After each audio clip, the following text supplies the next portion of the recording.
नमस्कार दोस्तों, स्वागत है आप सभी का फिर से हमारे YouTube चैनल पे। और आज हम एम्प्लॉयमेंट स्किल के क्वेश्चन बैंक 2022-23 के पार्ट 3 का डिस्कशन करेंगे। आपका जो भी जुलाई में एग्जाम होने वाला है आईटी स्टूडेंट्स के लिए, उनके लिए हेल्पफुल रहने वाला है। तो आज का पहला क्वेश्चन शुरू करते हैं। तो आप सभी को पता है कि सीबीटी एग्जाम पैटर्न जो है, आपके 25 क्वेश्चन आते हैं और वो 50 मार्क्स के होते हैं। और आपको मिनिमम पासिंग मार्क्स चाहिए 16.5 मार्क्स, और उसके लिए लगभग आपको 8 से ज्यादा क्वेश्चन जो है वो आपको राइट करने होते हैं। तो आज का पहला क्वेश्चन जो है, लेसन है critical thinking and decision making. Question है, dash is the way of thinking to solve a problem. एक प्रॉब्लम को सोल्व करने का क्या वे होता है? तो आप सभी को पता है उसका वे होता है क्रिटिकल थिंकिंग। आप क्रिटिकल थिंकिंग के द्वारा किसी प्रकार की समस्या जो है उसे हम सोल्व कर सकते हैं। नेक्स्ट क्वेश्चन है, चूजिंग बिटवीन टू और more option is known as dash process.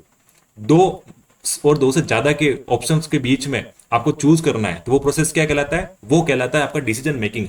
हमारे पास कई ऑप्शन, जैसे फॉर एग्जांपल आप कोई गाड़ी खरीद रहे हैं, तो आपके पास दो से ज्यादा ऑप्शन है कि ये गाड़ी भी ले सकता हूं मैं, इस टाटा की भी ले सकता हूं, महिंद्रा की भी ले सकता हूं, या फिर किया की भी ले सकता हूं। तो आपको तीनों गाड़ी में से कोई एक ऑप्शन जो है वो चूज करना होता है। तो वो क्या प्रोसेस होता है? वो प्रोसेस होता है आपका डिसीजन मेकिंग। आप जो है डिसीजन बनाते हैं, डिसीजन को फाइनल करते हैं, तो वो पूरा प्रोसेस कहलाता है डिसीजन मेकिंग का। तीसरा क्वेश्चन है, which of the following is not part of A business of decision making. एक डिसीजन मेकिंग करने का इन चारों ऑप्शन में से कौन सा पार्ट नहीं होता? सबसे पहला है आइडेंटिफाई प्रॉब्लम। आप प्रॉब्लम को आइडेंटिफाई करते हैं। दूसरा जनरेट ऑप्शन, उसके ऑप्शन और जनरेट करते हैं। तीसरा है डिसीजन को इंप्लीमेंट करते हैं। और चौथा परफॉर्मेंस। तो इसमें कौन सा इसका पार्ट नहीं? परफॉर्मेंस। तो परफॉर्मेंस का कोई डिसीजन मेकिंग के अंदर पार्ट नहीं होता है। सिर्फ तीन होते हैं, आइडेंटिफाई प्रॉब्लम, जनरेट ऑप्शन, या तीसरा इंप्लीमेंट डिसीजन।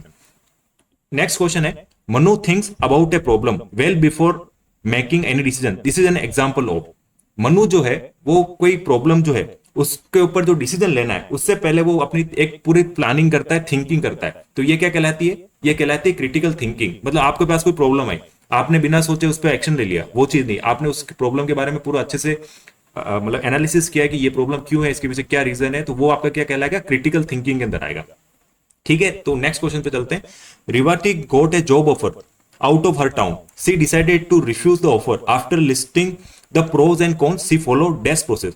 अब यहां पर क्वेश्चन कह रहा है कि रेवाती नाम का कोई कैंडिडेट है जिसको एक जॉब ऑफर मिला है अपनी सिटी से बाहर, और वो उस ऑफर को रिफ्यूज करने से पहले क्या करना चाह रही है? वो प्रो और कॉन, प्रो मतलब एडवांटेज डिसएडवांटेज निकाल रही है।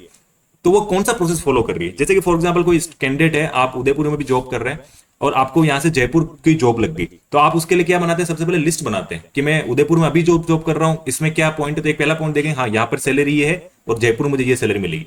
फिर आप क्या चेक करेंगे कि उदयपुर में मेरा होम टाउन है, मेरी जगह है, यहीं पे रहता हूं, मेरा खुद का मकान है, तो जयपुर जाऊंगा तो क्या नुकसान होगा? जयपुर में मुझे मेरा वहां पर रेंट देना पड़ेगा।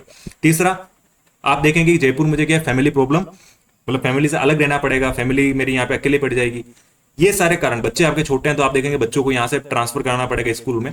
तो आप देखेंगे कि सबसे मेन चीज की, अगर सैलरी में ज्यादा कोई डिफरेंस नहीं है और उसमें करियर ग्रोथ भी ज्यादा नहीं है, मतलब आपको सैलरी का ज्यादा डिफरेंस नहीं आ रहा, तो फिर आप क्या करेंगे? रिजेक्ट करेंगे ऑफर और उदयपुर में जॉब करेंगे। तो ये पूरा प्रोसेस जो है वो प्रोसेस क्या कहलाता है? Decision making. आप डिसीजन मेकिंग बना रहे हैं, सभी एडवांटेज डिसएडवांटेज मिले। आपको लगता है कि हाँ भाई, मेरा जो जयपुर जाने में मेरी सैलरी इतनी हो जाएगी, खर्चा भी अगर मैं निकालूंगा जयपुर रहने का, या मैं मेरी फैमिली के साथ शिफ्ट हो जाऊंगा, तब भी मुझे यहाँ से डबल मिल रहा है या 1.5 गुना मिल रहा है, तब आप क्या करेंगे? वहां पे शिफ्ट करेंगे। तो ये जो पूरा प्रोसेस है वो क्या कहलाता है? डिसीजन मेकिंग का। ठीक है, तो क्रिटिकल थिंकिंग और डिसीजन मेकिंग के ये क्वेश्चन है।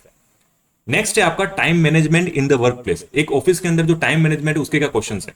पहला क्वेश्चन है, what are the advantage of time management. अगर आप टाइम मैनेजमेंट को फॉलो करते हैं तो उसके क्या एडवांटेज है? Complete task on time, achieve daily goals, reduce stress, all of this. तो हम सभी को पता है कि अगर हम टाइम मैनेजमेंट फॉलो करेंगे तो आपके जो काम दिया है वो आप क्या करेंगे? एक टाइम पे करेंगे। अपने डेली के जो गोल्स हैं वो आप अचीव कर लेंगे, आपको स्ट्रेस कम रहेगा। एक वर्कशॉप में आप काम कर रहे हैं एज ए टेक्नीशियन, आपने मैकेनिक डीजल में किया है, तो आपको जो आपके सुपरवाइजर ने काम दिया है तो आप टाइम पर करेंगे कंप्लीट।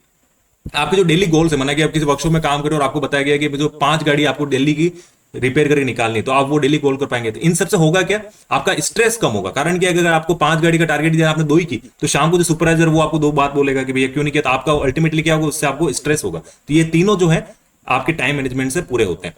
नेक्स्ट क्वेश्चन है, good time management helps in improving dash at work. तो एक अच्छा टाइम मैनेजमेंट क्या इंप्रूव करता है? पहला है वीकनेस, दूसरा है परफॉर्मेंस, तीसरा है स्ट्रेस, और चौथा प्रेशर। तो क्या करता है वो आपका करता है परफॉर्मेंस जो है वो आपकी इंप्रूव करता है। अगर आप ढंग से करेंगे तो आपका क्या परफॉर्मेंस इंप्रूव होगी। बाकी वीकनेस, स्ट्रेस ये तो कम करता है, वो इंप्रूव थोड़ी करता है, वो तो ऑलरेडी आपकी कम हो जाएगी। वीकनेस आपकी जो है, स्ट्रेस है, प्रेशर है, कम हो जाएगा। The block of work time is called a days.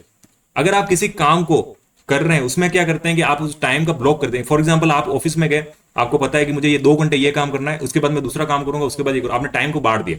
आप जैसे स्टूडेंट है तो आपने सब्जेक्ट बोला कि मैं 2 घंटे हिस्ट्री पढ़ूंगा, 2 घंटे बाद मैं पॉलिटी पढ़ूंगा, 2 घंटे इंग्लिश पढ़ूंगा, 2 घंटे हिंदी पढ़ूंगा। तो ये प्रोसेस है, इस प्रोसेस को कहते हैं पोमोडोरो प्रोसेस, ठीक है। जब आप टाइम को किसी टेक्निक द्वारा ब्लॉक करते हैं तो वो कहलाती है पोमोडोरो, ठीक है। नेक्स्ट है, Rahim learns MS office during his lunch break, this is an example of. Rahim जो है वो एमएस ऑफिस, आप सभी को पता है एमएस ऑफिस जो है एक्सेल पावर पॉइंट ये सब होता है, तो ये लंच के टाइम में वो क्या करता है कि वो लर्न करता है। तो ये एग्जांपल किसका है? ये एग्जांपल है ऑप्शन ओवर थिंकिंग का, ऑनलाइन जॉब का, लॉजिकल थिंकिंग का। तो ये एग्जांपल क्या, टाइम मैनेजमेंट का। वो अपना जो टाइम है लंच के टाइम का, वो लंच के टाइम को क्या कर रहा है, खुद वो यूज कर रहा है, क्योंकि बाकी सब क्या कर रहे हैं, गपशप कर रहे हैं लंच में, वो अपना टाइम निकाल के क्या कर रहा है, एमएस ऑफिस सीख रहा है, जिससे उसका क्या होगा, इंप्रूवमेंट होगा। तो ये आपका टाइम मैनेजमेंट का ऑप्शन हो गया। नेक्स्ट क्वेश्चन है, Bhanu create 25 minute task planner and never get distracted in the block time, which method does she follow. Bhanu जो है वो 25 मिनट का टास्क प्लानर अपने सेट करती है और 25 मिनट के इस टाइम में, इस ब्लॉक टाइम में कोई दूसरा काम नहीं करेगा और डिस्ट्रैक्ट नहीं होता है, उस काम को पूरा कंप्लीट करता है। ये कौन सा प्रोसेस होता है? ये प्रोसेस होता है आपका पोमोडोरो, जो मैंने आपको बताया कि ब्लॉक ऑफ वर्क टाइम, वो क्या कहलाता है, पोमोडोरो, ठीक है। तो टाइम मैनेजमेंट और वर्क प्लेस के ये क्वेश्चन जो थे वो आपने कवर कर लिए। नेक्स्ट है problem solving, finding a solution to any problem is known as dash skill. अगर आपके पास कोई प्रॉब्लम है और उसका जो सॉल्यूशन है वो आप निकाल पाते हैं, ढूंढ रहे हैं, तो वो कौन सी स्किल होती है? वो स्किल होती है आपकी प्रॉब्लम सॉल्विंग स्किल कहलाती है। सभी का होता है, सिंपल क्वेश्चन है, which of the following is not a step in problem solving। आप कोई प्रॉब्लम सॉल्व कर रहे हैं, उस प्रॉब्लम सॉल्व के अंदर क्या आपका ऑप्शन जो है वो आपका नहीं होता। इनमें से पहला है आइडेंटिफाई प्रॉब्लम, हाँ आप आइडेंटिफाई करते हैं प्रॉब्लम को। दूसरा आप क्या करते हैं, डिवाइड प्रॉब्लम इनटू पार्ट, हाँ ये भी हम करते हैं। सेट टाइमर, ये थोड़ा है क्योंकि हम किसी काम को करने के लिए टाइम थोड़ी फिक्स करते हैं कि भाई हाँ प्रॉब्लम है, जब तक वो सोल्व नहीं होगी तब तक हमें करना ही है वो काम। चौथा है फाइंड सॉल्यूशन। तो तीन ऑप्शन जो इसके बिल्कुल सही है। सेट टाइमर वाला, क्योंकि किसी काम को करने के लिए ऐसा नहीं हो सकता ना कि आपके पास कोई प्रॉब्लम है, आपने बोला कि नहीं इसको तो 2 घंटे में करना है, हाँ ठीक है आप तो उसको फिक्स कर सकते हैं 2 घंटे में करना, ऐसा नहीं कि 2 घंटे बाद उसको छोड़ देंगे। हाँ भाई आपको टाइम, एक टास्क के लिए मतलब टाइम दे सकते हैं, हाँ भाई इतने टाइम में आप कर सकते हो, बट ऐसा नहीं है कि उसके बाद आप काम नहीं करेंगे। तो टाइमर जो है वो फिक्स करना कुछ नहीं होता। बाकी हाँ आइडेंटिफाई करिए प्रॉब्लम को, उसको अलग अलग पार्ट में, हाँ भैया इस प्रॉब्लम का ये सॉल्यूशन है तो आप ये करेंगे, ये करेंगे, ये करेंगे और सॉल्यूशन ढूंढेंगे, ठीक है। नेक्स्ट क्वेश्चन है, if one is capable of finding solution to problem one will get better है। अगर एक बंदा कैपेबल है कई प्रॉब्लम के सॉल्यूशन ढूंढने में, तो वो किस में आपका बेटर है? वो आपका प्रॉब्लम सॉल्विंग में बेटर है, ठीक है। Next question, Soni is trying to fix the download problem on the laptop, she did not succeed on the first attempt, what should she do. Soni जो है वो अपने क्या कर रही है, अपने लैपटॉप के अंदर डाउनलोड करना चाह रही है पर वो डाउनलोड नहीं हो पा रहा है, अपने फर्स्ट अटेम्प्ट में वो डाउनलोड नहीं कर पा रहा है, तो वो क्या करेगा? ट्राई अनदर वे, उसको दूसरा कोई ऑप्शन ढूंढना चाहिए, दूसरे तरीके से करना चाहिए। दूसरा है क्विट द टास्क, टास्क मतलब उसको डाउनलोडिंग नहीं करनी चाहिए। तीसरा है नेवर सोल्व द प्रॉब्लम, उस प्रॉब्लम के बारे में आपने बात ही नहीं करनी, सोल्व भी नहीं करना। और चौथा अपनी नौकरी छोड़ दे। तो इसका राइट आंसर क्या होगा? ट्राई अनदर वे, दूसरे मेथड से करें। एडिसन ने भी तो अपना जो बल्ब बनाया था वो क्या फर्स्ट अटेम्प्ट में हो गया? कितने सारे अटेम्प्ट उसने दिए तब जाके उसने बल्ब का जो है आपका आविष्कार किया था। तो ये सारे जो है आपका किसी भी चीज को हम करते हैं तो फर्स्ट अटेम्प्ट में जरूरी नहीं है कि हर चीज आपके हो। आपको एग्जाम लिखते हैं गवर्नमेंट एग्जाम, तो क्या जरूरी होता है कि हर एक फर्स्ट अटेम्प्ट में आपका गवर्नमेंट एग्जाम निकल जाए या किसी प्रकार का कंपटीशन निकल जाए? आपको कई बार अटेम्प्ट देने, तो कुछ लोगों को निकल जाता है, ठीक है, बट आपको ऐसा नहीं है कि आपको वहां पे क्विट कर देना, आपको अनदर वे ट्राई करना। हाँ भाई ये समस्या थी, मुझे इस तरह से करता हूँ, मेरी इस बार ये एग्जाम में ये समस्या, मैंने ये सब्जेक्ट क्लियर नहीं किया, आप देखता हूँ मैं इसमें थोड़ा ज्यादा जो है ध्यान देता हूँ, ये सारी चीजें। नेक्स्ट क्वेश्चन है, Steve mother told him that the mixer grinder is not working, what should be his first step in order to solve the problem. Steve जो है उसकी मदर ने उसको कहा कि ये मिक्सर ग्राइंडर जो है काम नहीं कर रहा है। तो अब जो स्टीव है उसका फर्स्ट स्टेप क्या होगा? पहला कंप्लेन करेगा, अरे मम्मी ये तो तुम बार बार खराब कर देती हो, ऐसा थोड़ी होता है, ये है, ये अभी लाए थे, इसको ठीक कराए थे, ये। सेकंड है आइडेंटिफाई प्रॉब्लम, उस प्रॉब्लम को आइडेंटिफाई करेगा कि किस वजह से जो है ये इसमें समस्या हुई है। तीसरा क्या करेगा? मिक्सर को बेच देगा, या चौथा उसको फेंक देगा। तो आप सभी को पता है राइट आंसर क्या होगा? वो प्रॉब्लम को आइडेंटिफाई करेगा। तो प्रॉब्लम सॉल्विंग के ये क्वेश्चन जो थे आपके सामने। नेक्स्ट है इंपॉर्टेंस ऑफ कम्युनिकेशन। कम्युनिकेशन का क्या महत्व है, इसके लेसन के हम क्वेश्चन करते हैं। फर्स्ट क्वेश्चन है, we can share our thoughts, idea and feelings through dash. हम हमारे जो थॉट्स होते हैं, आइडिया होते हैं, फीलिंग्स है, वो शेयर करते हैं। वो इन चारों ऑप्शन में से किसके अंदर आते हैं? वो क्या होता है? आपका कम्युनिकेशन। ये जो हम बात कर रहे हैं ये भी एक तरह का कम्युनिकेशन है। बाकी सब ऑप्शन जो है इसके रिलेवेंट नहीं है। Effective communication needs to be simple होना चाहिए, या क्लियर होना चाहिए, कंप्लीट होना चाहिए, तीनों होना चाहिए। मतलब ये कह रहा है कि कम्युनिकेशन इफेक्टिव कब होता है? पहला वो सिंपल होना चाहिए, बिल्कुल ईजी होना चाहिए। मैं भी आपको पढ़ा रहा हूं, ये अगर मैं जितना सिंपल रखूंगा आपके लिए अच्छा रहेगा। क्लियर, मैं जो बोल रहा हूं आपको क्लियर सुनाई दे रहा है, आपके लास्ट तक जो भी जितने भी इसको कैंडिडेट सुन रहे हैं उनके लिए क्लियर है, तो वो आपका इफेक्टिव है। तीसरा कंप्लीट है, ऐसा नहीं कि मैंने दो बात बोली उसके बाद तीसरी छोड़ दी, उस कंप्लीट सेंटेंस ही नहीं किया, तो वो क्या रहेगा आपका इनफेक्टिव रहेगा। तो इफेक्टिव कम्युनिकेशन तीन पार्ट होते हैं, सिंपल होना चाहिए, दूसरा वो क्लियर होना चाहिए, तीसरा वो कंप्लीट होना चाहिए। तो तीनों ऑप्शन इसके राइट है।